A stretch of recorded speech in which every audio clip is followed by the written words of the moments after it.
تو جو ہمارا لبرل طبقہ ہے نا وہ مولویوں سے بہت نفرت کرتا ہے. اس میں کچھ قصور بھی ہے مذہبی لوگوں کا کہ ان کا امیج ایسا معاشرے میں بن گیا ہے. وہ مسجدوں میں آپ دیکھیں نا, بسوں میں کھڑے ہوتے ہیں پہلے نماز کی تقریر کی, اس کے بعد مسجد کا چندہ مانگ رہے ہیں. وہ اگلا سمجھ جاتے ہیں یہ نماز کے فضائل کیوں سنائے جا رہے تھے, چندے کے لیے سنائے جا رہے تھے. دین کو بیچنے والے لوگ ہیں.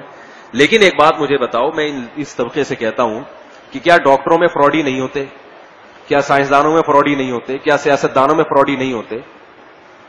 ان طبقے کے سیاستدانوں سے بڑے اچھے تعلقات ہوتے ہیں, حالانکہ صبح و شام ان کی برائی کرتے ہیں, مگر پھر بھی بنا کے رکھتے ہیں. کیوں؟ تاکہ کام پڑے تو یہ ہمیں مصیبت میں کام آ جائے. تو یاد رکھو, جیسے مولویوں میں فراڈی ہوتے ہیں, ہر طرح کے ہوتے ہیں, تو مولویوں میں اچھے بھی ہوتے ہیں. اور کسی بھی طبقے کے بارے میں اللہ نے یہ ذمہ داری نہیں لی ہے کہ اس فیلڈ میں سارے اچھے, اس فیلڈ میں سارے خراب نہیں ہوں گے. ڈاکٹروں کے بارے میں قرآن میں کہیں نہیں ہے کہ کسی قوم کے سارے ڈاکٹر فراڈی ہو جائیں, کہیں بھی نہیں. یعنی کسی قوم کے سارے ڈاکٹر فراڈی نہیں ہو سکتے, یہ کہیں بھی نہیں ہے, اللہ نے ذمہ داری نہیں لی.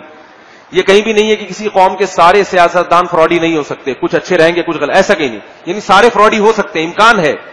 لیکن علماء کے بارے میں احادیث میں صراحت ہے کہ میری امت گمراہی پہ جمع نہیں ہو سکتی. کیا مطلب؟ امت کے علماء, امت سے مراد اصل تو علماء ہیں, وہ گمراہی پہ جمع نہیں ہو سکتے. یعنی سارے مولوی غلط نہیں ہو سکتے. یہ حدیث ہے, حدیث کا مفہوم بیان کر رہا ہوں. تو علماء کے طبقے میں ایسا ہو نہیں سکتا کہ سارے غلط ہو جائیں. اگر کچھ غلط ہیں تو کچھ صحیح بھی ہوں گے. تو قیامت کے دن آپ اللہ کے عذاب سے یہ کہہ کے ہرگز نہیں بچ سکتے کہ مجھے کوئی سمجھانے والا صحیح عالم ملا ہی نہیں تھا, میں نے تو جس کو دیکھا وہ 2 نمبر نکلا.